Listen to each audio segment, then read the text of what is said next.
Selamat berjumpa kembali Bapak Ibu Saudara-saudari umat beriman terkasih dalam Tuhan. Salam sehat berlimpah berkat. Selamat berakhir pekan bersama keluarga dan komunitas Anda. Pada hari Sabtu tanggal 15 Februari 2025. Saya mengajak kita sekalian Bapak Ibu Saudara-saudari merenungkan kutipan Injil Markus bab 8 ayat 1 sampai 10. Kita mendengarkan sabda Tuhan. Dalam nama Bapa dan Putra dan Roh Kudus. Amin. Sekali peristiwa, sejumlah besar orang mengikuti Yesus. Karena mereka tidak mempunyai makanan, Yesus memanggil murid-muridnya dan berkata, "Hatiku tergerak oleh belas kasihan kepada orang banyak ini, karena sudah 3 hari mereka bersama aku dan mereka tidak mempunyai makanan. Jika mereka kusuruh pulang ke rumahnya dengan lapar, mereka akan pingsan di jalan. Sebab ada yang datang dari jauh." Murid-muridnya menjawab, "Bagaimana di tempat yang terpencil ini orang dapat memberi mereka roti sampai kenyang?" Yesus bertanya kepada mereka, "Kamu punya berapa roti?" Jawab mereka, 7. Lalu ia menyuruh orang banyak itu duduk di tanah. Dia mengambil ke-7 roti itu, mengucap syukur, memecah-mecahkannya, dan memberikannya kepada murid-muridnya supaya mereka menyajikannya. Dan mereka pun menyajikannya kepada orang banyak. Mereka juga mempunyai beberapa ikan kecil, dan sesudah mengucap syukur atasnya, dia menyuruh menyajikannya pula. Mereka makan sampai kenyang. Lalu potongan-potongan roti yang lebih dikumpulkan sebanyak 7 bakul. Jumlah mereka kira-kira 4.000 orang. Lalu Yesus menyuruh mereka pulang. Ia segera naik ke perahu dan bersama murid-muridnya pergi ke daerah Dalmanuta. Demikianlah sabda Tuhan. Bapak Ibu Saudara-saudari umat beriman terkasih dalam Tuhan kita Yesus Kristus.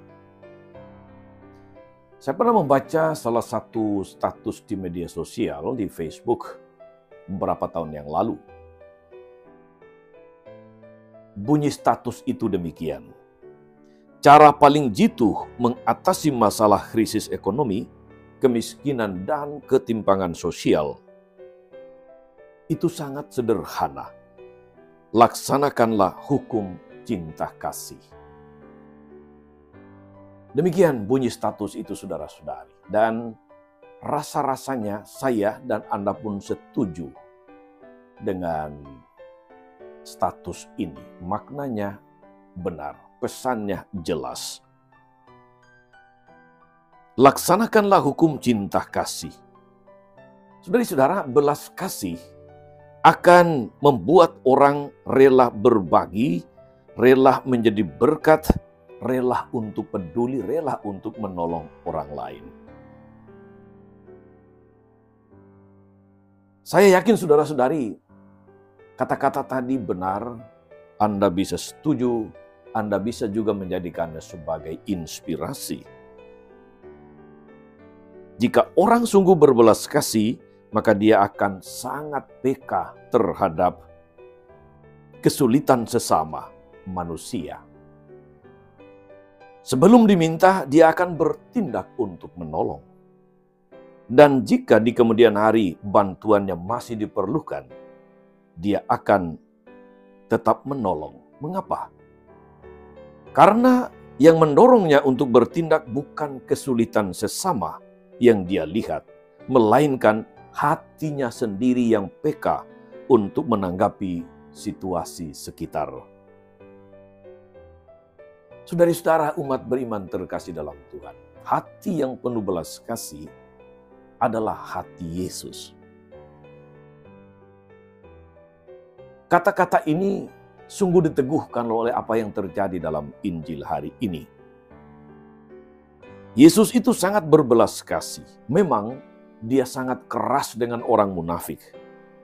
Ia tidak menyukai orang-orang yang picik dan ragu-ragu, tapi dia sangat memperhatikan kebutuhan orang yang menderita. Mujizat perbanyakan 7 roti dan beberapa ikan menunjukkan bobot belas kasih Yesus itu. Dia tidak menunggu sampai diminta, dia justru bertindak berdasarkan integritas hatinya yang terbuka, yang peduli, yang penuh kasih. Saudara-saudara, umat beriman terkasih dalam Tuhan, hati yang selalu berbelas kasih, inilah suatu kualitas iman yang perlu dimiliki oleh semua orang Kristiani termasuk Anda dan saya. Hati yang selalu berbelas kasih tidak berarti bahwa orang senantiasa bersikap lemah lembut. Dia memahami orang yang bersalah tetapi tidak mendukung kesalahan. Dia mengampuni sesama yang berdosa tapi tidak menerima dosa. Dia memahami tingkat perkembangan anak-anak tetapi mendukung pendidikan yang penuh dengan disiplin. Dia menghargai pendadaran jati diri walaupun itu melewati penderitaan dan kesakitan. Tetapi ketika orang membutuhkan bantuan, membutuhkan pertolongan, dia akan menjadi orang pertama yang menolong. Saudara-saudari umat beriman terkasih, kewajiban kita sebagai anggota komunitas umat beriman, anggota komunitas Kristiani, ialah mendidik komunitas kita untuk menjadi persekutuan penuh belas kasih. Diawali dari keluarga kita masing-masing. Kita bangun keluarga sebagai keluarga yang penuh belas kasih. Tuhan hanya bisa mewujudkan belas kasih-Nya kepada manusia melalui manusia. Dia membutuhkan alat dan kitalah yang harus menyediakan diri menjadi alat di tangan Tuhan untuk mewujudkan belas kasih-Nya. Semoga saudara-saudari, semakin kita beriman, semakin kita mampu berbela rasa, mampu menjadi berkat bagi banyak orang. Selamat beraktivitas, selamat melayani. Semoga hidupmu sepanjang hari ini senantiasa menjadi berkat bagi banyak orang. Tuhan Yesus memberkati. Amin.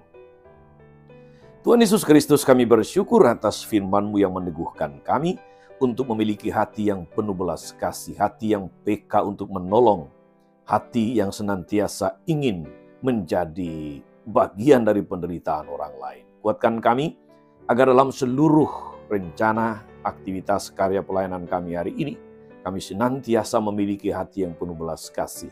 Kami senantiasa memiliki hati yang peka akan kebutuhan orang lain. Hati yang siap berbagi, hati yang siap untuk memberi diri, hati yang berbela rasa seperti hatimu sendiri. Sangkolah Tuhan dan pengantara kami sepanjang segala masa. Amin. Saudari-saudara sekalian, berkat Allah turun atas saudara-saudari. Mereka yang kita doakan, kita janjikan doa mereka yang sakit dan menderita segala rencana, karya dan pelayanan hari ini Bapa dan Putra dan Roh Kudus. Amin. Tetap sehat, teruslah menjadi berkat. Jangan lupa like, subscribe, nyalakan lonceng notifikasinya. Salam 52, Tuhan memberkati.